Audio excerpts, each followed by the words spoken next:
If you need immediate help, please call the National Substance Abuse and Mental Health Hotline at 1-800-662-HELP. Bottle of wine, fruit of the vine. When you gonna let me get sober? Let me go home and start over. Welcome to Clean and Sober Radio. Brought to you in part by Jefferson University Hospitals and Thomas Jefferson University, providing excellent clinical and compassionate care in the Philadelphia region. A proven leader in healthcare and education since 1825. And now, here are your hosts, Gary Hendler and Mark Sigmund. Hey, hi, everybody, and thanks for joining us, Clean and Sober Radio. Clean and Sober Radio features real people with real stories about addiction to drugs and alcohol. Mark Sigmund, what do you have this week in recovery news? We got some sad news. The Coast Guard cutter Waish has reported a missing crewman by the name of crewman Seaman Brian Lee of Rancho Cordova, California. He went missing Tuesday while conducting drug patrolling about 300 nautical miles south of Mexico, right near the coast of Guatemala. What they basically did a search and rescue with C-130 aircrafts, the 39th Rescue Station for the Air Force, Customs and Border Patrol, Mexican Navy. They were out there searching for people bringing drugs into America, and this guy must have either fallen off the ship or who knows what happened, but he disappeared. I mean, are you saying that something is suspicious with this or what? So they're not saying anything suspicious, but nobody knows. Nobody knows what happened. Did this guy just fall off? Did somebody push him off? Could have, the thing is, this ship came back with $275 million worth of confiscated cocaine. So you wonder, was he shot and fell overboard? They have no idea, but it was a giant search and rescue. The Mexican Navy actually stepped in and helped search for this guy. When did this happen? This happened Tuesday was when he was reported missing. Yes. And then, they came back to port. They're reporting this whole thing, and it's really a sad story. And it's just another testament to how we're fighting drugs and we're fighting smuggling. And it's not just taking users' lives, it's taking the people that are trying to fight this thing. Right. Okay, I hope they find, I guess it'd be finding his body. Yeah, they searched 19,000 square miles, drones, everything, and there's no sign of this guy, Gary. That's a shame. Okay, I'm really excited about today's show. Me too. Listen, Mark Stein is our guest today, and Mark is an American keyboardist, composer, arranger. He's the founding member of the psychedelic rock group Vanilla Fudge. And I got to tell you, if you've never heard of Mark Stein and you've never heard of Vanilla Fudge, there's two answers. Either you weren't born or you were stoned out of your mind during the 60s. I was the second part. And you weren't born, I right? wasn't born, but I've heard his songs over and over again. And this is going to be the third time he comes on. So Yes. Let's do this. We're going to take a break. And when we come back, Mark Stein will be our guest. We'll be right back.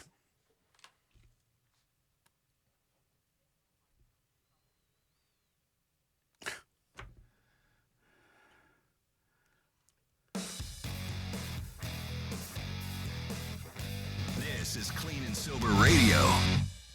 A cancer diagnosis can knock the wind out of you. The Sidney Kimmel Cancer Center at Abington Jefferson Health can help. Our brand new Asplund Cancer Pavilion brings you 86,000 square feet of cancer-fighting science for truly comprehensive care. Backed by the strength of an NCI-designated cancer center. Call 1-800-JEFF now. The Sidney Kimmel Cancer Center at Abington Jefferson Health. The power to out-science cancer. Hey, this is Mark Stein from the classic rock band Vanilla Fudge. Keep on rocking, so good luck to everybody and all the best. 888-728-9941. This is Clean and Sober Radio. Okay, we're back. Hey, Mark, how are you, buddy? Thanks for joining us. Hey, man, good to be here, man. How you doing? I'm good. I know we were going back and forth for a while, and you've been really busy, and we're really glad that you're back on here, because when I put that promo out last night, we got, a huge, huge response from our audience. Cool. Because you are cool. That's awesome to hear, man. I'm going to tell you, the last time I actually saw you, you were playing with a Dave Mason in New Jersey. Right. And I want to tell you something. It really was your show, man, because you were awesome, man. It was great. It was so great. I sent you a text message after, and you probably were like, "Who is this nutcase?" Right? No, I remember that. I really appreciated that. Yeah, it's a really talented band, and Dave is, doing his thing. He's still, he's still great, and it's a lot of fun playing with this tour. So it's been real cool. So. I had his wife on the show. I think the day before that concert. She's a very nice lady, also. So. Winifred? Yeah. Yeah, she's great. Yeah, and he was listening in the background. I think that's what she told me. Yeah, probably. So I'm here. My co-host Mark Sigmund's here, and you'll give us as much time as you can give us this afternoon. Whatever you say is cool. You grew up in Bayonne, New Jersey. I did. And you refer to that area as the Jersey side of New York City. Is that correct? Yeah, right. Yeah, it was the Jersey side of New York. I mean, when I was a kid, I remember getting on the turnpike going through the Holland Tunnel, which took about probably 10 or 15 minutes, and we were in Midtown Manhattan. So I always kind of felt that way, Right. So, okay, let's start back. What kind of childhood did you have? And do you have any siblings? And give us just a little, let everybody know, because I think people think that famous people such as yourself aren't real people, Oh, we're real people. Believe me, we're more than real people. You've been in this business all your life. You learn to be really real, so... But isn't there is there a pecking order? I mean, so many people would like to be talking with you now or having a meal now, and I'm sure there are artists that you would like to be hanging out with. Yeah. Name one. Yeah. Well, I mean, I grew up, a Jewish kid in Bayonne, Jersey City. I grew up. I had the Orthodox grandparents. Wow. And, they wanted me to be. They Rabbi? wanted me to. My grandfather, wanted me a cantor. He wanted me to be a cantor. Okay, that would go. Okay, musical. Yeah, but you know what? I got the rock and roll bug really bit me when I was really young, because my dad wanted me to be like Myron Florin. He used to watch the Lawrence Welk show. You saw the accordion, Myron Florin and Dick Contino. Yes. They were great accordion players. And, a lot of Jewish kids would. If you're into music, they wanted you to. The parents wanted you to play accordion, so I did. Yeah. And I got into it for a while, but then I got bit by the rock. My dad had me audition for the Ted Mack Aaron. What was it, Ted Mack? Ted Mack. Amateur Hour. Amateur Hour. Yeah. Yeah. So I just remember. I remember seeing this rock and roll band. I think I was 11 or 10 years old for the first time.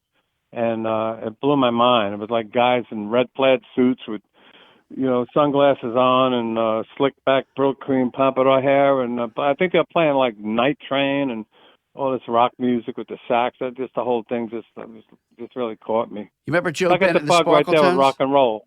Say what? Do you remember Joe Bennett and the Sparkle Tones? Black Slacks? I don't. No? Oh, I remember Black Slacks. Yeah. Brrr, Yeah, exactly. So wait a minute. Didn't you realize that playing an accordion you couldn't get girls? I did realize, and that's really the real reason I changed.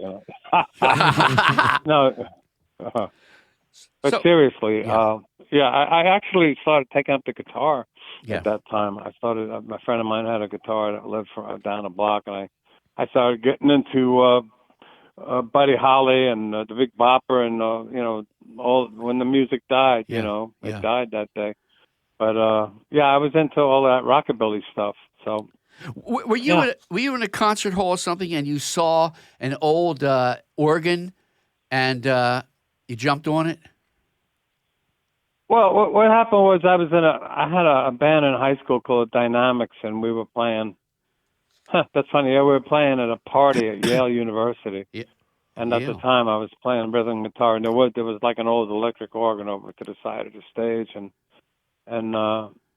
from the accordion, I just had some keyboard knowledge, obviously. So I jumped on it, and everybody freaked out, and I said, "Forget about the guitar, man. That keyboard thing sounds, great." So that was the beginning of, of what happened. So now, is it true? Did you have a record out at age 11? I did. How did that happen? Well, when I was playing guitar, my dad got me into this show. This show in New York. He had me audition for this rock and roll show, and what happened was there was a cat there by the name of Neil Scott. Mm-hmm. I think he was about 17 years old, and he had a hit record out too called Barbie, I think, at the time. Mm-hmm. Talking about 1958, man. Wow. Wow. Yeah, right? Yeah. Unbelievable. Yeah, 58. So he was like the MC of the show, and he was this great dude, and he wanted to, he really took a liking to me, and he wanted to take me in the studio, and he wrote this song for me. He wrote a song called "Give Me a Chance," Yes. and I went in with this rockabilly trio that he put together, and we went in and we recorded it. And before too long, I had a record out, and I was on this show in Washington D.C. I think it was 1958 or 59, and amazingly, I was on the show with Sam Cooke. Oh, wow. And what's his face? Donka Shane, the big Vegas dude. Oh, Duncan Shane. Oh, my God. Wait, who was? Yeah. Oh, jeez. I Oh, know. I'm getting old. Wait, Duncan Shane. That baby face. Yeah, the Wayne baby Newton. face. Wayne Newton. Wayne Newton. Yeah, it was Wayne Newton and Sam Cooke, and it was it was pretty amazing in retrospect. But what did what about your mother? Did she think something weird was going on with this older guy, and you're 11 years old, and he's keeping you out late at night and stuff like that? Well, the older guy was my father. Oh, it was your father. He was the one that was. He was the one that was keeping me. He was like my first agent. He was the one that was pushing me at an early age to get out there. Was your mother upset? She was upset because I was only in the 7th grade. I used to come home at like 2 or 3 in the morning, and she'd be really pissed off. Did your grades fall apart at that point, or how'd you do in school? Not great, because my mind was always on music. I got through it, but I was into music since I was like 5, 6 years old. I was always into it, and but the main point I'm trying to make here is that guy Neil Scott, actually was a guy that became the #1 promotion man for Cameo Records, and he's Cameo Parkway in Philly. Right, he's the one that brought it to #1. 96 Tears, Question Mark and And the Mysterians. Yeah. But the guy actually ultimately became Neil Bogart. Oh, he was the one that. Okay.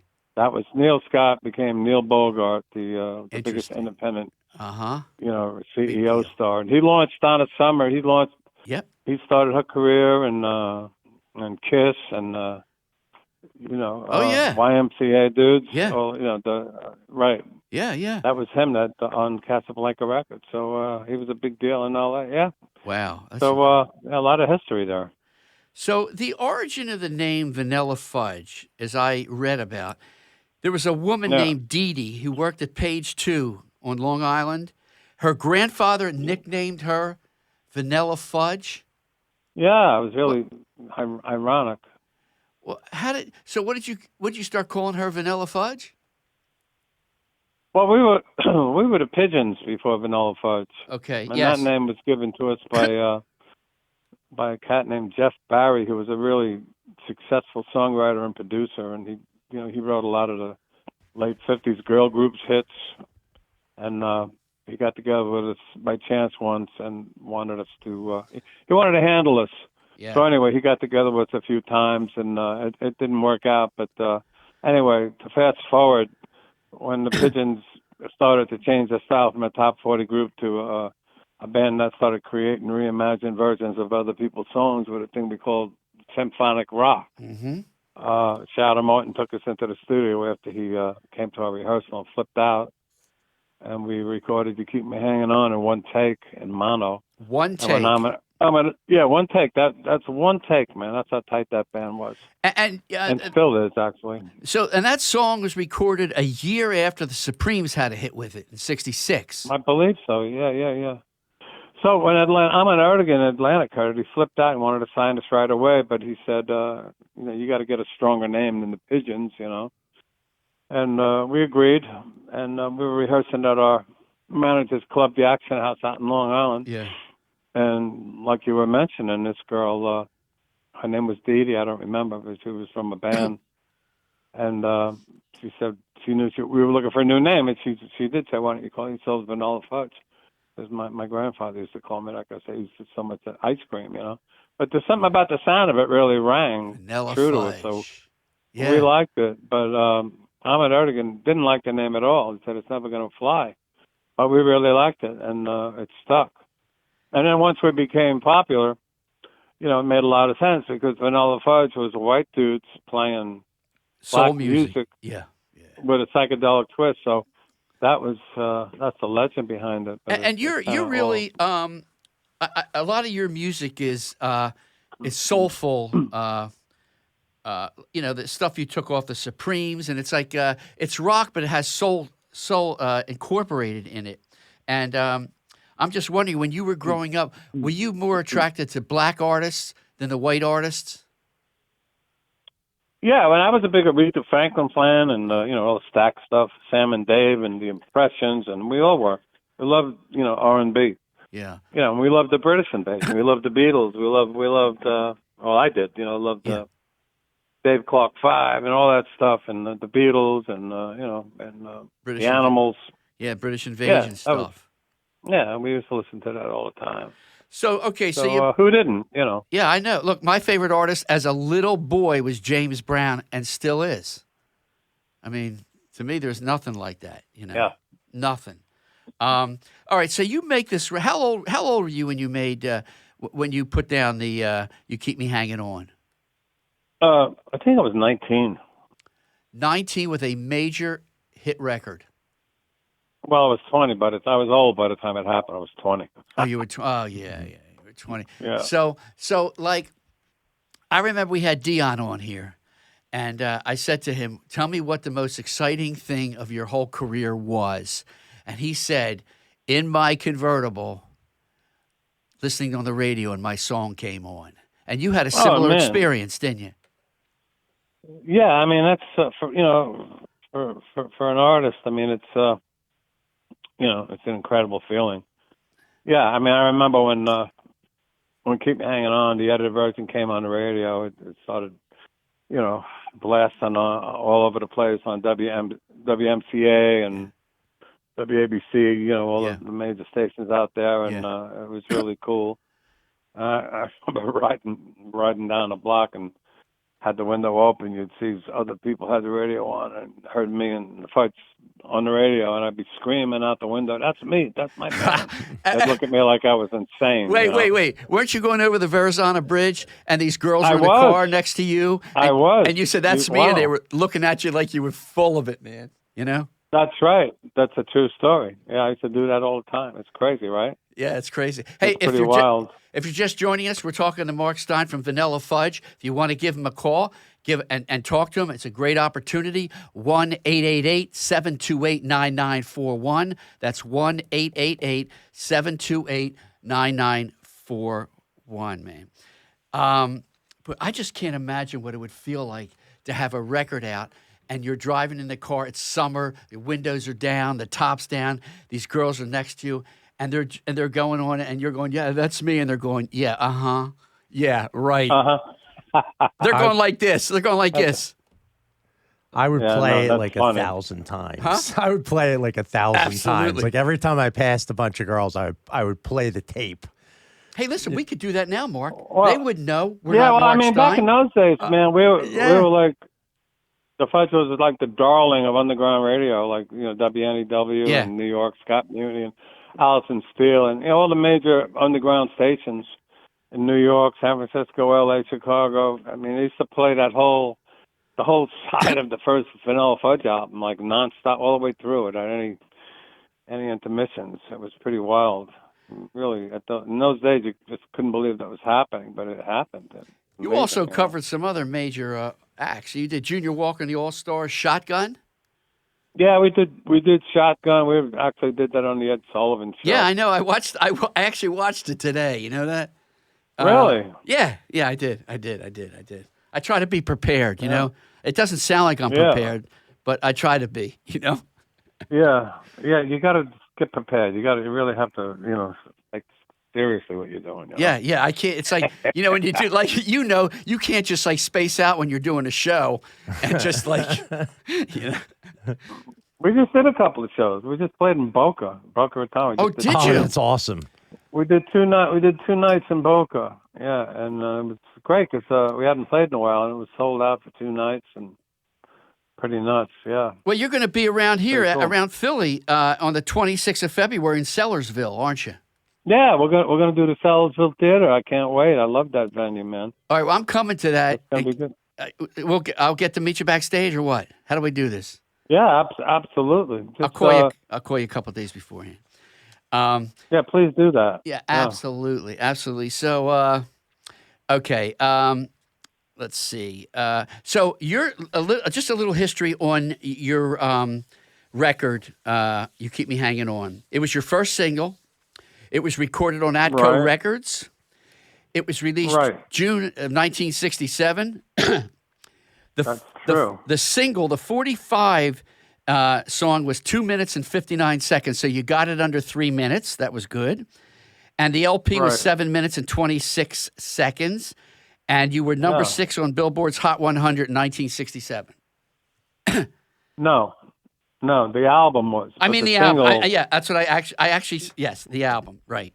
Yeah, but it's ironic because when that single first came out, it died an early death, and we thought we were finished. Really? I think it went up to number 80, and it fell off the charts. I remember we were on the road when we started playing, and we thought that was the end already, you know? Yeah. But as time went on, the album was getting so much airplay that I remember it jumped like 50 points in Billboard when we were on the West Coast, I remember. And it went all the way to 33 with a bullet. And all of a sudden, man, that was the beginning of an incredible, glorious time. But in terms of You Keep Me Hanging On, they re-released the single probably over a year later. Mm-hmm. And it climbed to the top 10 because they said it was ahead of its time when it was first put out. So was the album? Was the album version a little different? Well, the album version was the whole symphonic arrangement. Right. Was it slowed down at all, or no? What, from the Supremes version? No, from your single.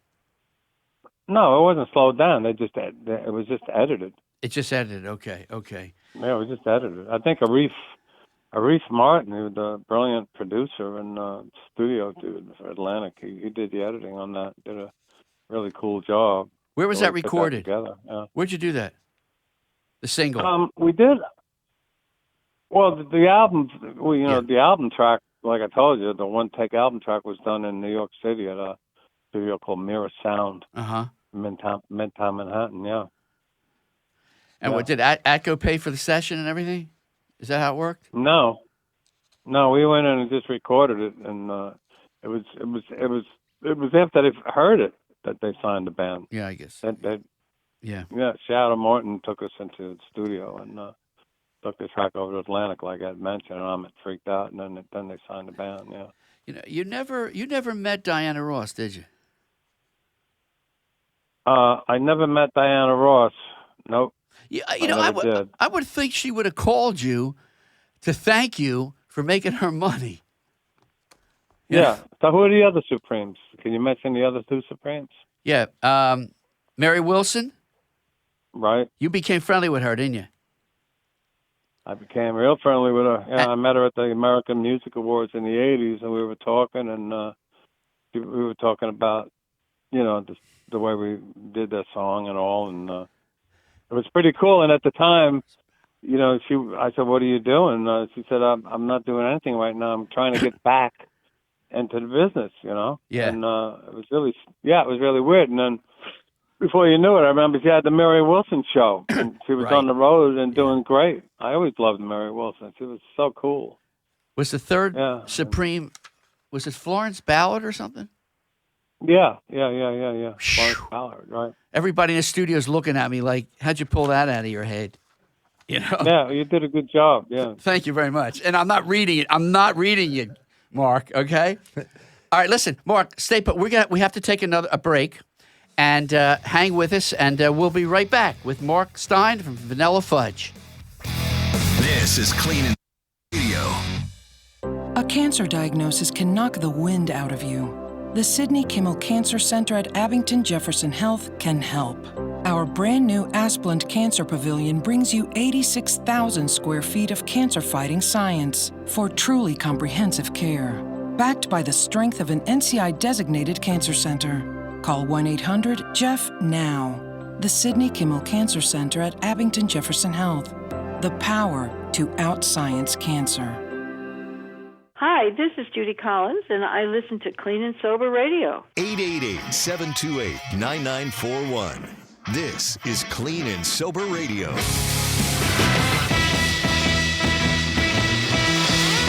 Set me free, what's on you, babe? Hey, we're back, Clean and Sober Radio, with Mark Stein. So, let's see what we're doing here. Let's talk a little bit about drug abuse, if we can. I know you've been sober for well over a century. I mean, well over. Oh my God! No, not a yeah. century. No. You'd be on. No. I meant to say 50 years. I know what you meant to say. What's that? Half a Yeah. century? At least way more than that. No, I gave that crap up a long time. I was still a kid. You were a speed freak, weren't you? Yeah, I got addicted to diet pills because I wanted to be a skinny rock pop star, you know. Yeah. And I always had a problem with my weight, so I kind of got addicted. It wasn't meant to get high from it. I just wanted to lose weight, and then what happens with that stuff. It's a tough addiction. But yeah, I did have a problem with that, and thank God I got rid of that when I was, I don't know, like 24 or something, 25. So was it something hard? over. After you got rid of it, even though you didn't have a long history, was it hard to go back on stage sober? No, actually, it was great. It was the natural energy of rock and roll is really where it's at, man. Yeah. To be honest. You and Dion, I think, probably have the longest sobriety of any artist in the world. The two of you. Uh-huh. Oh, cool. Well, that's where you got your century from. But I was thinking of both of you. Exactly. So, no Quaaludes, Mark? No? Nah, I was never much of a down freak, to be honest, Well, I know you did. No. I know one thing. I know you took Quaaludes on an airline flight to Australia. Oh, yeah, you had to bring that up. Well, that's true. That was in 77, the tour manager. Right, I was doing a Welcome to My Nightmare tour with Alice Cooper in the Southern Hemisphere. Oh, really? And and it was such a ridiculously long journey that they were giving Quaaludes out so we could fall asleep, I was sitting next to you. You don't remember? Oh, it was a pretty good Quaalude. Yeah, they were good. I was just sitting here trying to figure out how Gary knew this. I mean, I was sitting next to him. Look, it's like I said to Judy Collins, hey, we would have been great friends, Judy, in like 1968. And she said, no, we wouldn't have. Yeah. Well, that's a part of my distant, deep, dark past, and so glad that's way, way behind me. And we're all lucky guys, aren't survived all that. Yeah. We're lucky. We are real lucky. How did you, Mark? How did you get to that point where you were like, I gotta stop this? Was it like over time, or did you hit a kind of a bottom? What happened was my I've been married to Patty now we've been together like 53 years. Okay. Yeah. My wife, and it actually happened that day in Long Island in the condo. She caught me. Again, I was probably about 23 or 24, and she caught me, with some of that stuff, and she just like stormed out of the house and said, I'm leaving you unless you, you got to get rid of this shit right now, otherwise I'm not coming back, Yeah. And my heart and soul knew what she was saying was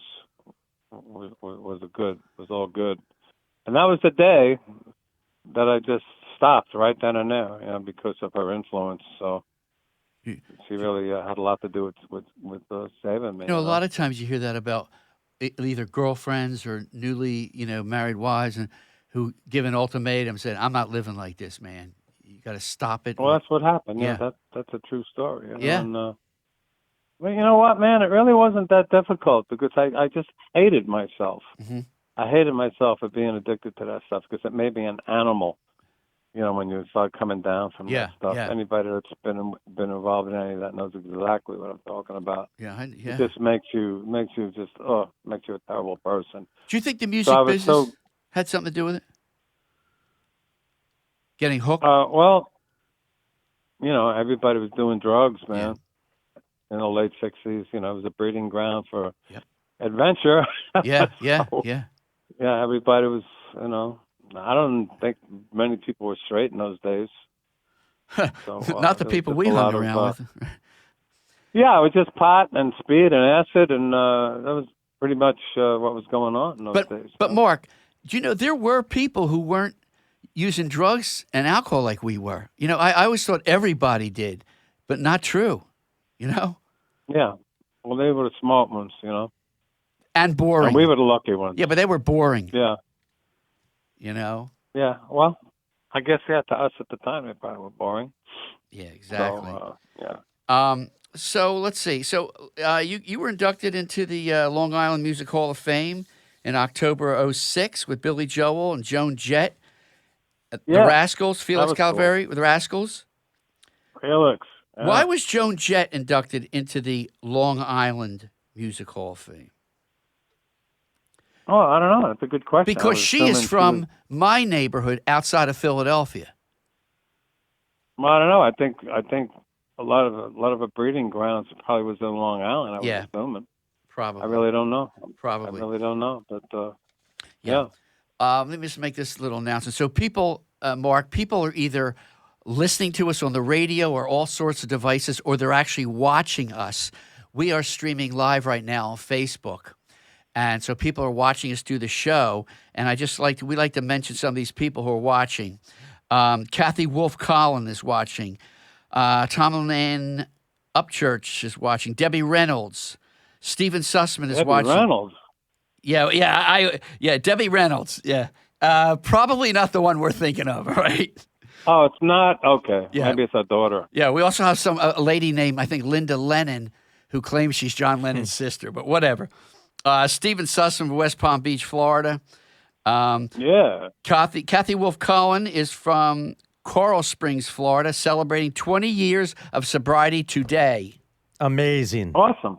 Congratulations. It's great news.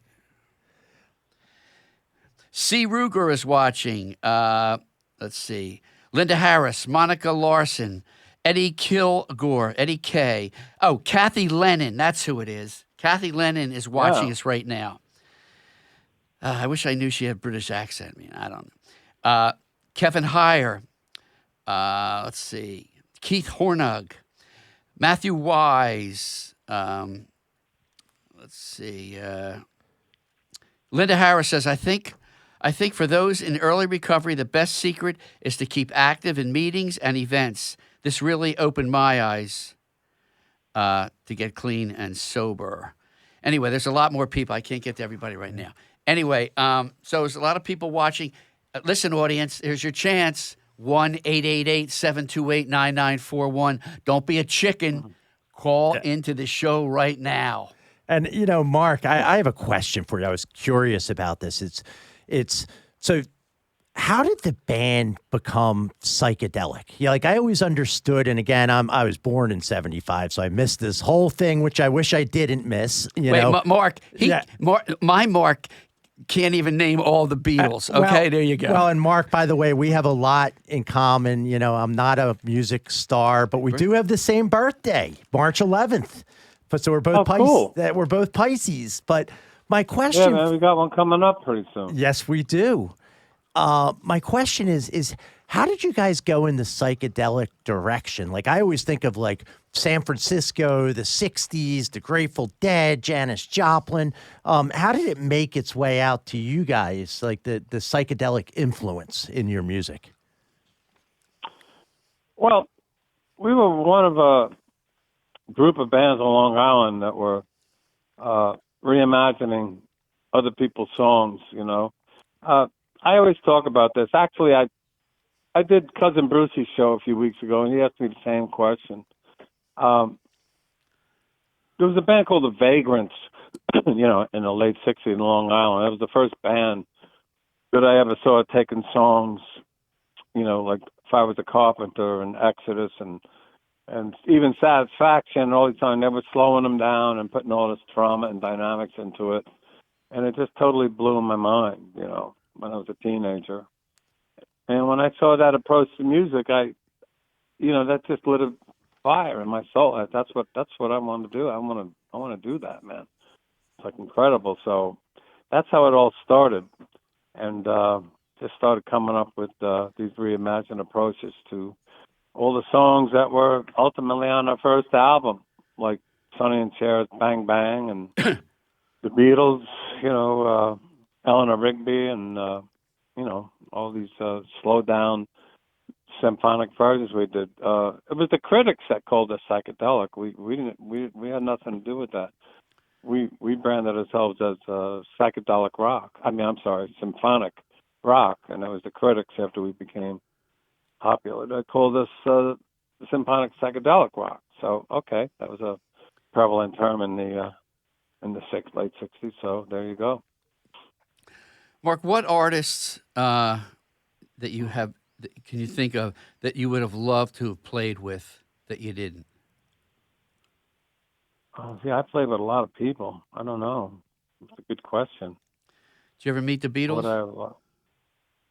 I met. I would have loved to play with the Beatles. Yeah, I get. You know what? The only Beatle I actually met was Ringo Starr. In the mid '70s, I was playing with a guitar player by the name of Tommy Bolin, who was in Deep Purple for a short time. Yeah. And anybody knows about recovery, I wish he would have recovered, but he didn't. Mm-hmm. He was gone at the age of 25. As rock aficionados know that. Anyway, we were at a Bad Company party in L.A. and Ringo happened to be there, and that's when I met Ringo that night, you know. And but I know George Harrison was a big fan of the Fudge. He used to get a kick out of Eleanor Rigby and Ticket to Ride, and Ringo thought we were like madmen. I know that. Really? Did he really? Yeah, no, it was in the press. He thought the Vanilla Fudge were like madmen for the way we approached, our music. But I took that as a compliment, you know. Sure. Yeah. Elvis Presley was your guy, right? Was my guy? Well, when I saw him on the Ed Sullivan show, it was like, forget about it. Like all the kids from my era that saw him, you know, forget about it. It was amazing how they wouldn't shoot him from the chest down. Yeah, no, chest up. The world was in those days. Chest up, right? Chest up, yeah, chest up. Forgive me, yeah, right. Why is that? Because the gyrations of his body was too sexual. Really? Right. Yeah. It was just right. Yeah. Wow. That's how innocent and naive the world was at one time in the 50s, dude, you know? Wow, I'm glad I was born in 1975. No, I wish we could go back to the 50s to tell you the truth. Did you ever meet Jerry Garcia? Never met him. Never met him, okay. I ask a lot of people that question, by the way, Mark, when they're on the radio. Yeah. I never really, never had really too many relationships with the San Francisco cats. I knew Janis Joplin pretty well. Oh, wow. Cool. Yeah. What was she like? She was crazy. She was a crazy woman. She was like drunk a lot, did a lot of stuff, you know. Yeah. Actually, at the Palm Beach Rock Festival, I guess that was '69. She jumped up on stage during our show with Johnny Winter and gave everybody Southern Comfort to drink and wanted us all jam, and we jammed the blues right in the middle of our show with Janice and Johnny Winter. Wow. That was pretty wild. I can't believe nobody took any video of that. That would have been a moment in classic rock. Crazy. Mark, did you ever think like you're on stage with really famous people, and in your head you're going like, wow, what am I doing here? This is unbelievable. You know? That kind of... Yeah. surreal experiences, I guess, at first, and then it became commonplace for you. No, it never became common. I've always been a fan. I'm still that way. In fact, I did a tour with Dave Mason last summer. We opened for the Beach Boys, about 12, 15 shows. And I was just, the soundtrack of my adolescence. And I was just so excited to meet and hang out with Mike Love and Bruce Johnson and the band, and they were great. And it was such a positive vibe. I mean, I'm still that way. That's I nice. still get that way. Who else was it? Yeah, Was Mike Love there or no? There's been conflict with all those guys, isn't there? Well, no, Mike Love. Yeah, Mike Love is there. Yeah, it's Mike Love and Bruce Johnson. Those are the two cats from way back. No more Wilsons, right? No more Wilsons. No. They were the there big. was, but unfortunately, Wilsons? The Wilsons were the big starters Well, of it? Or? they were all cousins except for one of them. Okay. But it was Carl, Brian, and Dennis. Dennis drowned. He fell off a boat or something like that. And Carl died of cancer, and Brian has had mental issues, severe. In fact, I think it's so bad now that somebody handles all of his affairs. I heard a lot of stories poor about guy. him. Poor guy. Yeah, he's had a rough road there. Yeah, for sure, but an incredible talent. I mean, amazing stuff came out of that heart and soul of his, I'll tell you. Oh, a genius, right? Yeah. Absolutely, no question. Yeah, Mark. During the week, we get people sending us messages. I'm going to read a couple of them right now. Joanna B. from Manhattan. I can remember loving listening to Vanilla Fudge, Cream, Derek and the Dominoes, Iron Butterfly, Blind Faith, etc. What a great time in music history. Glad that Mark is doing so well. That's nice. That's awesome. Thank you so much. Yeah, that's a nice. Yeah. Fantastic. Silvio G. from Brooklyn, New York. The show is awesome, educational, and entertaining. One day at a time. Ain't that the truth? That's the truth, man. Ain't that the truth, man? One day at a time. That's it. Yeah. Here's a question for you, Mark Stein, from Winston C. from West Palm Beach, Florida, to Mark Stein. Was it hard at first to perform on stage sober? That's actually what I asked you. That was his question. Well, I always started out sober. Yeah. And I did. Then I took a vacation for a while, and then when I got off the vacation, it was awesome. I've been sober on stage since for the last half century, pretty much. Yeah, it doesn't feel like. I mean, for me, it's 42 years, less than you, but sometimes it feels like it was another world, so far long ago. But I never think, well, now I can use, of course, but. It was really it was another person, man. You know what I mean? Definitely, yeah. Yeah, drugs take away your true personality. Yeah, it's. So let me ask you. So how was your bar mitzvah? How was my bar mitzvah? Yeah, you had a bar mitzvah. Well, I did, Yeah. and well, I actually. I got together with a tutor. Yeah, me too. So did I. Did you? Yeah. We didn't belong anywhere. Well, my grandfather was supremely Orthodox. He was president of all the Hebrew schools in Hudson County and all the shuls. And I basically did it out of respect for him because, I was in the middle of rock and roll and my bar mitzvah. Right. So anyway, I went to a tutor, and I actually did everything that the rabbi would do. Most kids would just do a short religious ceremony, but I did everything right from the beginning. They called them the brachas, the prayers, the holding of the Torah. For real? I did it all. Did you sing? Yeah, I did it all. I sang. During the ceremony. Yeah. Like I said, I was kind of like the cantor and the whole 9 yards. In a couple of hours, I really studied hard for that. I made everybody in my family proud, and then the day that was over, I kind of had that in my rearview mirror. Yeah, that was it, right? That was it. That was pretty much it for me, and it was back to rock and roll. You know. Yep, absolutely. So, hey, Mark, thanks again for joining us today. Yeah, thank you, Mark. Really wonderful. You're a great guy. I can't wait to meet you in Sellersville, and I'll call you a couple days beforehand to set that up. And That sounds great. Yeah, and be looking for the Dave Mason tour also, yeah. which is going to be coming the end of March all the way through the fall. So where At are a they gonna city be in a town near you, all over the country. We're going to be out there, and it's going to be a great show. All right, definitely. I'll definitely be there. All right, listen, brother. Thanks so much, Mark Stein of Vanilla Fudge. Thanks, Mark. Was our guest, and really appreciate it. God bless you. Hey, you got it, man. Anytime. All the best. Yeah, thanks, man. Take care. All right. Bye, Bye-bye. He's good, isn't he? This is Clean and Sober Radio. A cancer diagnosis can knock the wind out of you. The Sidney Kimmel Cancer Center at Abington Jefferson Health can help. Our brand new Asplund Cancer Pavilion brings you 86,000 square feet of cancer-fighting science for truly comprehensive care. Backed by the strength of an NCI-designated cancer center. Call 1-800-JEFF now. The Sidney Kimmel Cancer Center at Abington Jefferson Health. The power to out-science cancer.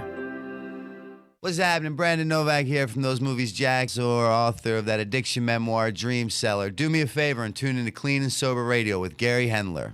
888-728-9941. This is Clean and Sober Radio. Hey, we're back. Yes, At we least are. That's what Tyler's telling us. We're back. In the bubble. In the bubble. He's a good guest.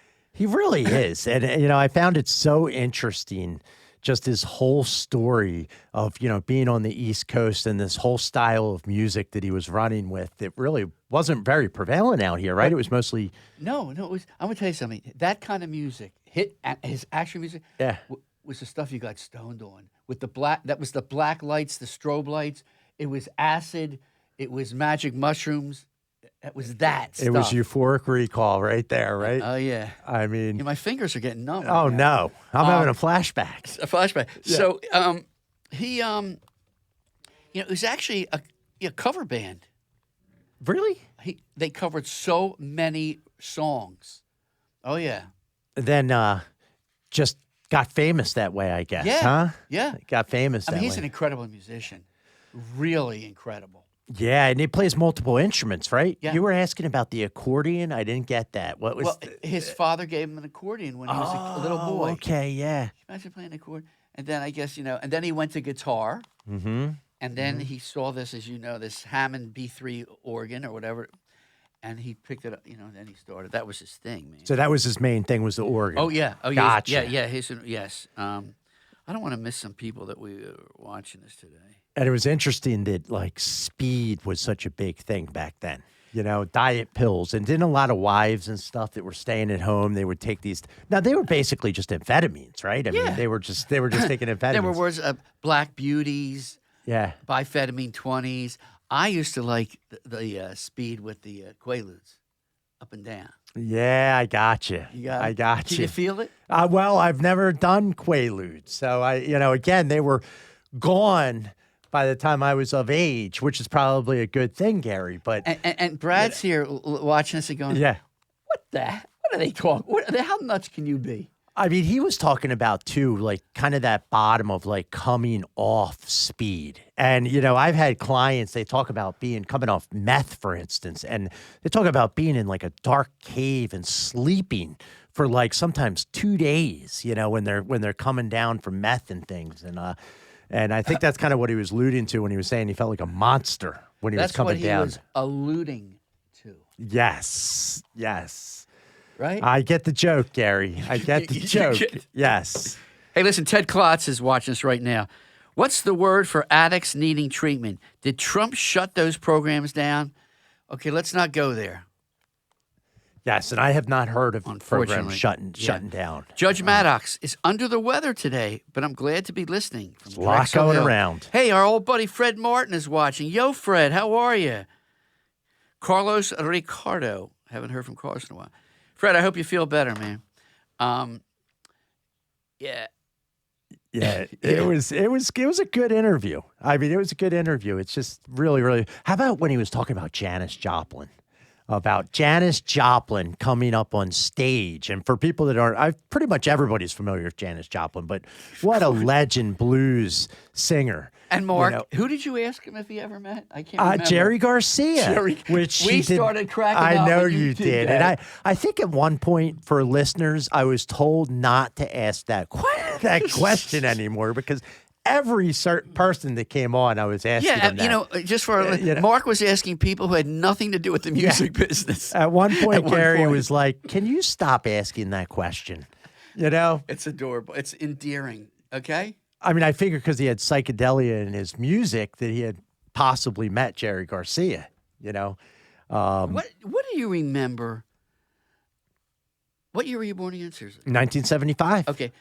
What do you remember psychedelic? You don't obviously weren't around, so how do you even know what that is? Well, so I wasn't even into psychedelic music until I think it was my senior year in high school when a buddy of mine started playing the Grateful Dead for me. Really? And I immediately was drawn to the music and the drugs, but they all kind of went together. But yeah, before that, I was just into regular rock and roll. What were you into in high school?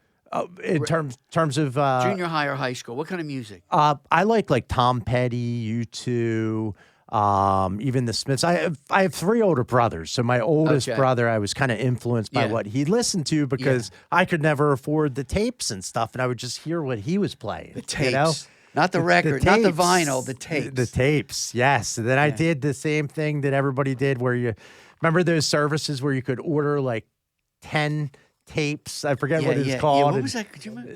Columbia Records. That's yes, right, and everybody owes the money still. Nobody paid them. Yeah. But yeah, what I like about like psychedelic music and stuff too is because it just goes anywhere, right? Like it's not like just played the same way each time. Every time it's different.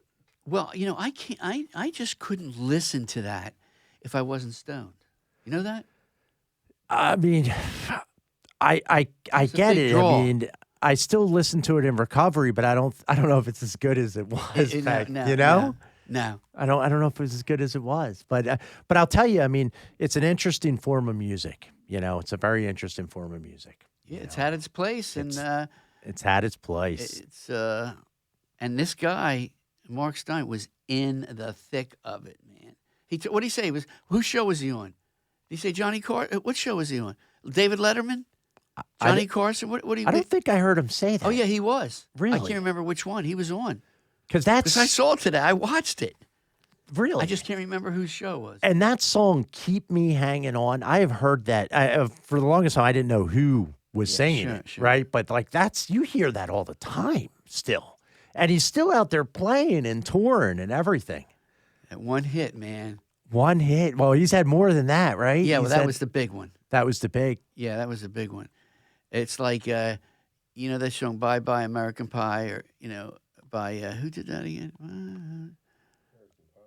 Anyway, somebody asked that artist, what does that song mean to you? And he said, it means I never had to work again in my life. Well, I wanted to Don McLean. I wanted to ask you that. These one-hit wonders that have one song that goes on, do those people just get rich? And No. It has to all do with who owns the music, the publishing it's called. Okay. So an artist who's not very sophisticated or whatever, probably the lawyers own the music. Oh. They might get paid a certain amount every time it's played, penny or two. But the people that own the music are not necessarily the people who are performing the music. Now, if they owned the music, they would just be rich. It depends how big of a hit it was. Yeah, because you hear of these artists that have one hit. Yeah. And then you never hear about them again. And I always wondered that. I guess they just get a check in the mail once a month or something. Yeah. We don't have to worry about that, Mark. I know. Hey, I thought it was a good show, man. Me too. Great guest. Thank you. Tyler, thank you. Eric, thank you. Brad, of course, the main thrust behind all this. Remember, if you or a loved one is struggling with addiction, help is available, Mark. Call that 1-800-662-HELP number, 1-800-662-4345. 888-848-9257. For Clean and Sober Radio, I'm Gary Hendler. I'm Mark Sigmund. Thanks for joining us, and thank you again for all the support that you give us. That's a wrap. I'd like to say thank you on behalf of the group and ourselves, and I hope we pass the auditioning. Hey, thanks everybody. Have a great, safe weekend, and we'll see you next week.